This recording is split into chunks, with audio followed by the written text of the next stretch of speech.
What's good with y'all? SOG Reacts. In this video, I'm reacting to this YouTuber called Truth Be Told. Shout out to him. He make amazing videos of him reacting to the truth, reacting to the Bible, Jesus Christ, etc. I'm gonna be reacting to him talking about end times events. I watched the first minute of this video talking about digital ID, digital currency. So yeah, let's hop straight into this video. And again, shout out to Truth Be Told. Let's go.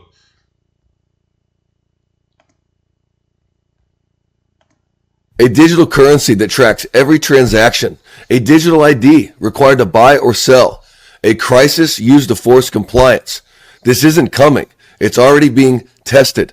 And today, we're going to hear clips from author and investigative journalist Whitney Webb.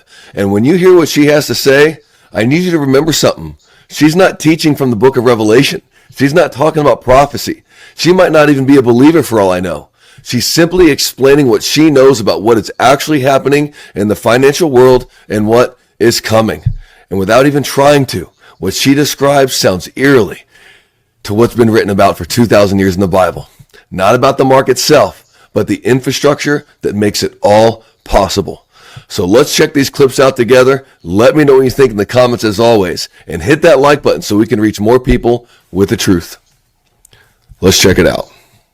You'll have the Fed, the central bank, working with the private banks that own the Fed in the United States. The partnership between them will be the system. It's not going to be all public. It's not going to be all private. It is a partnership. If you choose to use those and if you regulate them so that they have to keep their reserves at the Fed, I think it's quite clear that the way to force onboarding of a CBDC or this type of digital currency system.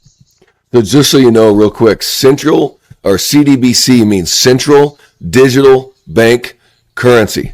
Central Digital Bank Currency. It's a central digital currency. It's not in cash or in gold, but completely electronic. Is going to be some sort of crisis, some sort of event.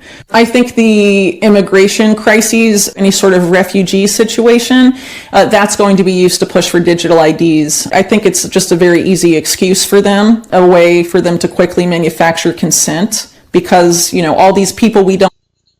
And all this stuff is happening right now. In the UK, they making it mandatory for the digital ID. All these things happening right now is for a reason. It's gonna come here to the US quick. Don't know who they are. They could be criminals. They could be anybody. We have to know who everybody is. And it's going to be sold as a way to provide security to the insecurity created by the migrant crisis. So I think there's been growing awareness for some time that there's a lot of bipartisan consensus about most of the policies of the U.S. government, like endless war, for example. And some people refer to it as the uniparty. But people also forget that too. And so what a lot of people call this the two-party model, you know, people refer to it sometimes as the left-right paradigm. But I think not a lot of people truly understand how that paradigm works. If you think about it as the left hand and right hand of the establishment, you'll have one of those hands create a problem intentionally. And then the opposing hand comes in and offers the solution. But the solution was always what the establishment wanted, but it's sold as a solution to a problem created by the other side. So it creates the illusion that the opposing force solved a problem, but in reality the problem was manufactured by one hand of the system and then the solution was offered by the other hand. The man that claims to have created CBDCs is a man from Barbados named Oliver Gale. He created one of the first, well, arguably the first CBDC project in the Caribbean, and then went on to have a key role in creating the Nigerian CBDC, the Naira. So the way the CBDC in Nigeria was set up is that in order to access the CBDC, you have to have a national identification number, which is the Nigerian digital ID project. So you have to have a digital ID in order to be able to access the Nigerian CBDC. And the way they tried to get people to onboard to the CBD system was by essentially cutting off the vast majority of the cash in circulation in Nigeria. And so despite the fact that they created these conditions to coerce people into using the CBDC, the populace resists. And the state in Nigeria and in other African countries where, these sort of systems are being rolled out, the governments have abused these systems to go after journalists or other people and violate human rights and all sorts of things. So it's not a... And y'all know what's happening down in Nigeria right now. They persecuting Christians in Nigeria. All these other places is coming here fast. Tool for increased human rights.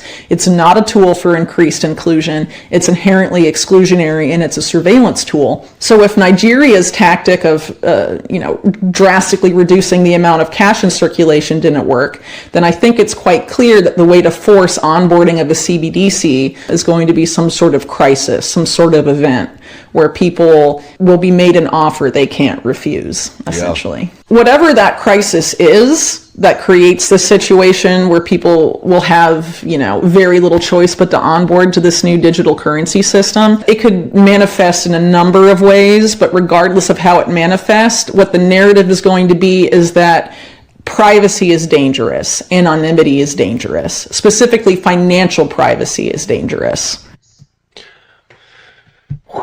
What do you think so far? Because let me recap a little bit for you. I mean, what she's saying is that you'll have the Federal Reserve working with the private banks that own the Fed. Not just public, not just private, but a partnership. And this is critical. Because when most people think the mark of the beast, they imagine a single dictator forcing a chip on everyone. But that's not what Revelation describes. Revelation chapter 17 verses 12 and 13 talks about a beast having 10 horns, but having one purpose, and they give their power and authority to the beast, meaning you'll have multiple entities, but one purpose with voluntary consolidation. And I need you to remember as we continue on to this video, what Revelation chapter 6 verse 12 says, that we do not wrestle against flesh and blood, but against principalities, against powers, against the rulers of darkness of this world. So as she's saying, this is not about Democrats versus Republican or the left versus the right. It's always been and always will be about a system that operates above politics, driven by real, very real spiritual powers. It's a two-party illusion that she explains perfectly. One hand creates a problem, the other hand offers a solution. And the solution has always been about deception for control. Revelation 12:9 talks about the great dragon that deceives the whole world. Not half of it, but the entire world. And so this deception will not feel like deception. It's going to be safe and inclusive and equitable and humanitarian. It's going to seem smart. They're going to market it as safe, and they're going to use fear, as she's saying, as the catalyst, like the immigration crisis and these refugee situations. They'll say, oh, we don't know who these people are coming. And at the end of the day, you have to choose between God or Satan. It's light versus darkness. That's why you need to choose right now. Satan is a master of deception. If you are not with Jesus Christ, you will be trapped in his deception. You will not see through that deception. If you don't care, if you just out here doing whatever, you have to be prepared, because all this stuff is coming fast. It's coming quick. You seeing everything going on around all these other places. It's coming here. It's coming. It's like that, privacy itself becomes a threat. So like with Nigeria, they try to remove cash to force people onto this CBDC, but the people resisted. Why? Because they saw it for what it is. You got to see it for what it is, my friends. It's control. It's exactly what Revelation chapter 13, verse 16 and 17 says. This beast will cause everyone to be marked, so that no one can buy or sell or trade unless they're marked. To buy or sell unless And using that kind of a language means conditional access. In order to access these CBDCs in Nigeria, they say you also have to have a digital ID. So I hope you picked up on that. You'll have digital currency and a digital ID. So in order to have access to the market, in order to buy or sell or trade, you'll have to have digital currency.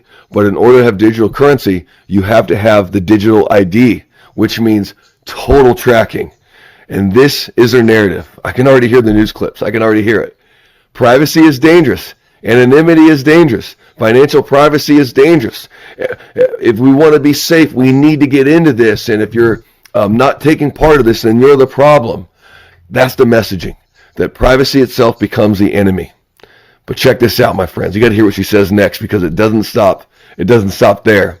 She's going to connect your bank account with your digital ID. And your digital ID, she's going to talk about how it's going to be connected to literally everything you do online.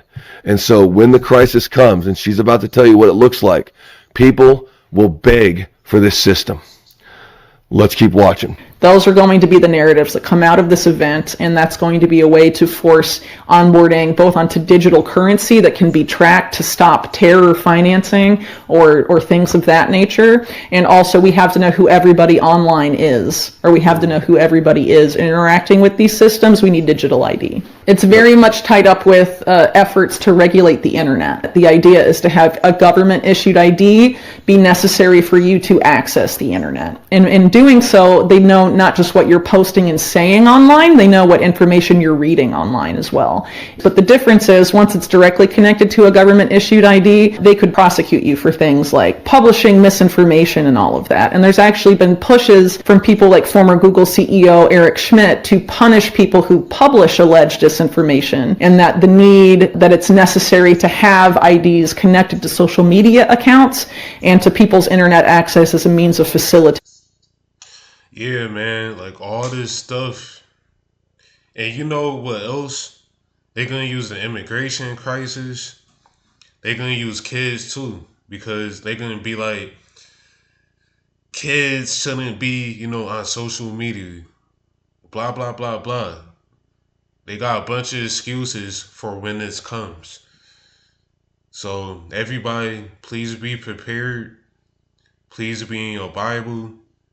And always, God bless you all. Amen.